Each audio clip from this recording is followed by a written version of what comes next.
ओम श्री सद्गुरुदेव भगवान की जय।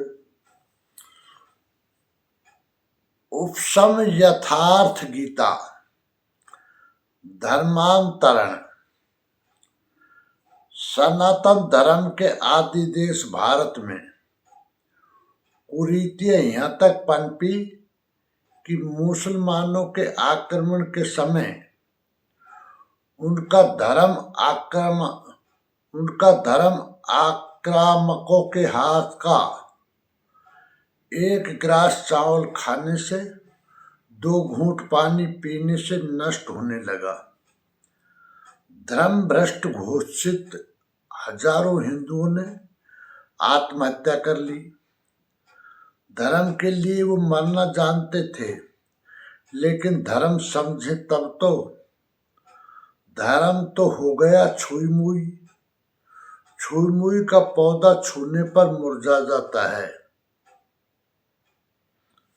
छुई मुई का पौधा छूने पर मुरझाता है, छूटते ही पनप जाता है। किंतु उनका सनातन धर्म तो ऐसा मुरझाया कि कभी नहीं पनपा। जिस सनातन आत्मा को भौतिक वस्तुएं स्पर्श भी नहीं कर पाती, वो कहीं छूने खाने से नष्ट होता है। आप तलवार से मरे और धर्म छूने से मर गया, क्या सचमुच धर्म नष्ट हुआ? कदापि नहीं। धर्म के नाम पर कोई कुरीति पल रही थी, वह नष्ट हुई। अलाउद्दीन खिलजी के शासनकाल में बयाना के काजी मुगीसुद्दीन ने व्यवस्था दी कि यदि कोई मुसलमान थूकना चाहता है तो हिंदुओं को अपना मुंह खोल देना चाहिए। वह हिंदू दीनदार हो जाएगा, क्योंकि उसके पास कोई धर्म नहीं है। बुरा क्या कहा उसने? मुंह में थूकने से तो एक ही मुसलमान बनता, कुएं में थूकने से तो हजारों बन जाते थे। वस्तुतः वह आतताई था या उस समय का हिंदू समाज? वस्तुतः वह आतताई था या उस समय का हिंदू समाज, जिन्होंने इस प्रकार धर्म परिवर्तन कर लिया। क्या कोई धर्म पा गए? हिंदू से मुसलमान बन जाना या एक प्रकार के रहन सहन से दूसरे रहन सहन में चले जाना धर्म तो नहीं है। इस प्रकार योजनाबद्ध षड्यंत्र का शिकंजा बनाकर जिन्होंने उन्हें बदला, क्या वो धर्मात्मा थे? वे तो और भी बड़ी कुरीतियों के शिकार थे। हिंदू उसी में जाकर फंस गए।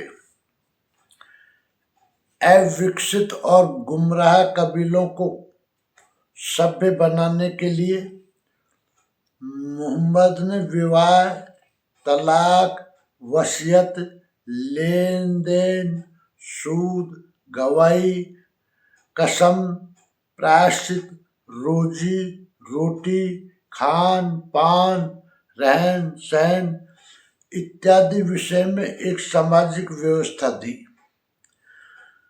तथा मूर्ति पूजा, शिर्क, व्यभिचार, चोरी, शराब, जुआ, माँ, दादी इत्यादि से विवाह पर प्रतिबंध लगाया। समलैंगिक तथा राजस्व वाला मैथुनों का निरोध करके रोजे के दिनों में भी इसके लिए ढील दी। जन्नत में बहुत सी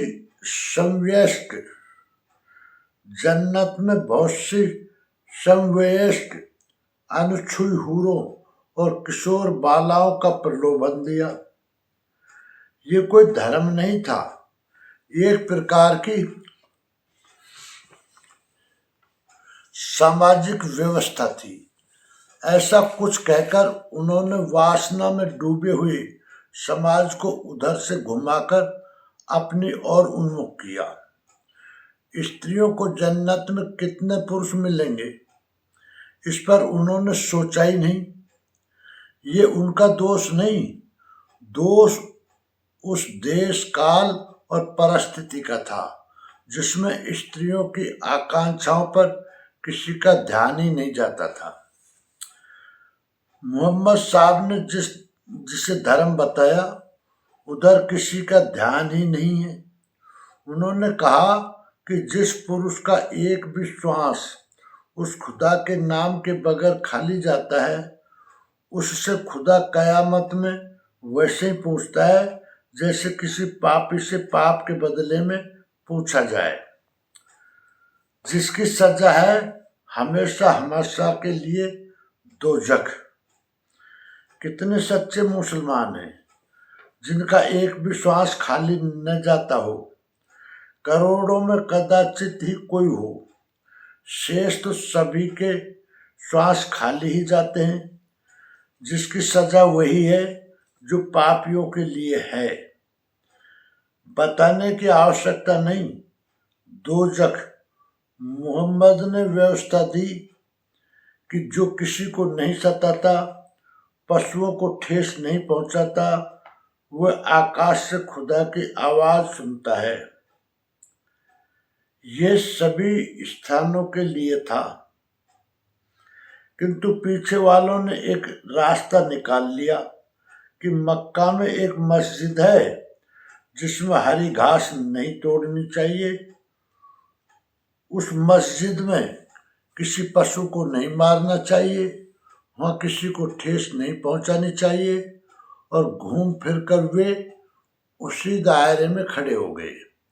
क्या खुदा की आवाज़ सुनने से पहले मोहम्मद ने कोई मस्जिद बनवाई थी? क्या कभी किसी मस्जिद में कोई आयत उतरी? ये मस्जिद तो उनकी स्थली रही है जिसमें उनकी यादगार सुरक्षित है। मोहम्मद के आशय को तबरेज ने जाना था, मंसूर ने जाना था, इकबाल ने जाना था, किंतु वे मजहबी लोगों के शिकार बने। उन्हें यातनाएं दी गई, सुकरात को जहर पिलाया गया क्योंकि वह लोगों को नास्तिक बना रहा था। ऐसा ही आरोप ईसा पर भी लगाया गया। उन्हें सूली दी गई क्योंकि वे विश्राम शव्वात के दिन भी काम करते थे, अंधों को दृष्टि प्रदान करते थे। ऐसा ही भारत में भी है। जब भी कोई प्रत्यक्षदर्शी महापुरुष सत्य की ओर इंगित करता है तो इन मंदिर, मस्जिद, मठ, संप्रदाय और तीर्थों से जिनकी जीविका चलती है, हाय हाय करने लगते हैं, ऐ धर्म ऐ धर्म चिल्लाने लगते हैं। किसी को इनसे लाखों करोड़ों की आय है तो किसी की दाल रोटी ही चलती है। वास्तविकता के प्रचार से उनकी जीविका को खतरा दिखाई पड़ता है। वे सत्य को पनपने नहीं देते और न दे सकते हैं। इसके अतिरिक्त उनके विरोध का कोई कारण नहीं। सुदूर काल में ये स्मृति क्यों संजोई गई थी, इसका उन्हें भान नहीं है। ओम श्री सद्गुरुदेव भगवान की जय।